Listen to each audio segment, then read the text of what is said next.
Sex education சொன்னாலே தமிழ்நாட்டுல மூந்து சுழிக்கிறாங்க. ஏன்? தமிழ்நாட்டுல மொத்தம் 8% ஆஃப் டீன் பிரெக்னன்சி, அதாவது 15 வயசுல இருந்து 18 வயசு உள்ள பெண் குழந்தைகள் பிரெக்னென்ட் ஆகுறாங்க. ஏன்னா அவங்களுக்கு சரியான செக்ஸ் எஜுகேஷன் இல்லை. செக்ஸ் எஜுகேஷனா என்னன்னு நினைக்கிறீங்க? அது என்ன அப்படின்னு பண்ணி காட்டுறதுன்னு நினைக்கிறீங்களா?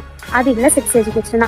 செக்ஸ் எஜுகேஷனா என்னன்னா, குட் டச்னா என்ன, பேட் டச்னா என்ன அப்படின்னு தெரிய வைக்கணும். அதே மாதிரி அவங்களுக்கு பீரியட்ஸ்னா என்ன அப்படின்ட்டு சொல்லணும். அது வரையும் கேர்ள்ஸுக்கு மட்டும் தான் சொல்லணும்னு இல்லைங்க, பாய்ஸ்க்கும் சொல்லலாம். பாய்ஸ் தெரியக்கூடாது அப்படின்ட்டு அவசியம்லாம் இல்லைல்ல, அது பாய்ஸ்க்கும் சொல்லி தரணும். அவங்களுக்கும் அது தெரியணும். அது அவங்களுக்கு தெரிஞ்சா தப்பு இல்லைல்ல. இங்க ஒண்ணு நீங்க மறைக்க தான் அதை பத்தி தெரிஞ்சுக்கிற ஈகர்னஸ் அதிகமாகும். அதே மாதிரி STI, HIV, AIDS அதை பத்தின அவேர்னஸ் இருக்கணும்.